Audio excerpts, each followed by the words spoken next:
Hello friends, আজকের ভিডিওতে আপনাদেরকে মোবাইলের এমন একটি সেটিংস দেখাবো যে সেটিংসটি না জানার কারণে আপনার হাতে থাকা স্মার্টফোনটি যে কাউকে দিতে পারেন না। ভয় কাজ করে, কারণ প্রতিটা মোবাইলের মধ্যে জার্জির প্রাইভেসিজনক কিছু অ্যাপস থাকে, কিছু পিক থাকে, কিছু গ্যালারি থাকে, বিভিন্ন কিছু থাকতে পারে, যার কারণে আমাদের মোবাইল বন্ধুবান্ধব এমনকি যে কাউকে আমরা দিতে পারি না। তো গাইজ, সেজন্য আপনাদেরকে আজকে একটি সেটিংস আমি দেখিয়ে দিব। তো এই সেটিংসটা যদি আপনি অন করে রাখেন, তাহলে আপনার মোবাইলটি যে কারো হাতে আপনি দিতে পারবেন। কারণ আপনি আপনার মোবাইলের ওই সেটিংসটা যদি অন করে রাখেন, তাহলে আপনার মোবাইল একবার নিউ কন্ডিশন অবস্থায় হয়ে যাবে। আপনার মোবাইলে কোনো প্রকার সেটিংস শো করবে না, কোনো প্রকার অ্যাপস দেখাবে না, কোনো পিক দেখাবে না, সব কিছু পূর্বের নতুনের অবস্থায় হয়ে যাবে। তো ফ্রেন্ডস, সেজন্য আপনাদেরকে যে কাজটুকু করতে হবে, তো আপনারা দেখেন এই যে আমার মোবাইলের মধ্যে অলরেডি অনেকগুলো অ্যাপস রয়েছে। তো প্রতিটা অ্যাপসই কিন্তু এখন শো করছে। তো ওই সেটিংসটা যদি আমি করে দেই, তাহলে অটোমেটিকলি আমার ওই ফোনে থাকা অ্যাপসগুলা ব্যতীত সবগুলাই ওইখান থেকে চলে যাবে। তো ফ্রেন্ডস, সেজন্য আপনাদেরকে চলে যেতে হবে আপনাদের মোবাইলের নোটিফিকেশন বারটি স্ক্রল ডাউন করে নিচের দিকে নিয়ে আসবেন।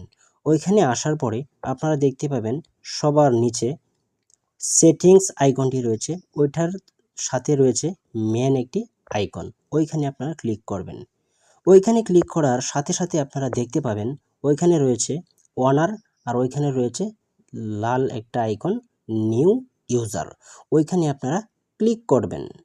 ওইখানে ক্লিক করার সাথে সাথে ফ্রেন্ডস দেখেন আপনারা আপনাদের মোবাইলটি একবারে নিউ কন্ডিশন হয়ে গেছে। তো ফ্রেন্ডস, ওইখানে দেখেন আপনারা লক্ষ্য করে, আমি প্রথমত আমার মোবাইলের মধ্যে যতগুলো অ্যাপস ছিল এখন কিন্তু সেম অ্যাপসগুলো কাজ করে না, অর্থাৎ আগের অ্যাপসগুলো কিন্তু এখন আমার মোবাইলে নেই।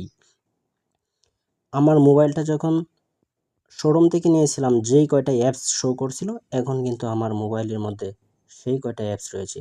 আর যতগুলো অ্যাপস আমি প্লে স্টোর থেকে ডাউনলোড করেছি, ক্রোম থেকে ডাউনলোড করেছি, কোনো অ্যাপস আমার মোবাইলে শো করে না। তো গাইস, এখন কথা হচ্ছে আপনার মোবাইল ফোনটিকে আবারও পূর্বের মতো কিভাবে ফিরিয়ে আনবেন। সেজন্য আপনাদেরকে আবারও চলে যেতে হবে নোটিফিকেশন বারটি স্ক্রল ডাউন করে নিচের দিকে আনার পর আপনারা দেখেন ওইখানে সেটিংসের সাথে যে অপশনটি রয়েছে মেন আইকন, ওইখানে আবারও ক্লিক করবেন। ক্লিক করার পরে বন্ধুরা, ওই যে আপনারা ওয়ানার নামে যে আইকনটি রয়েছে, এই ওয়ানার আইকনটির মধ্যে ক্লিক করবেন। ওয়ানার আইকনটির মধ্যে ক্লিক করার সাথে সাথে ফ্রেন্ডস আপনার মোবাইলটি আবারও পূর্বের নেই সবগুলো অ্যাপস শো করবে। তো ফ্রেন্ডস, আপনাদেরকে আরেকটি বিষয় বলে রাখি, যাদের ফোনের মধ্যে ওই সেটিংসটা নোটিফিকেশন বারের মধ্যে খুঁজে পাবেন না, তারা অবশ্যই আপনাদের মোবাইলের সেটিংস অপশন থেকে ওটা খুঁজে বের করে নেবেন। প্রতিটা মোবাইলের সেটিংসে অপশনটি রয়েছে। তো বন্ধুরা, আজকের ভিডিওটি ছিল এই পর্যন্তই। তো দেখা হবে আপনাদের সাথে পরবর্তী কোনো এক ভিডিও। ভালো থাকবেন, সুস্থ থাকবেন। আল্লাহ হাফেজ।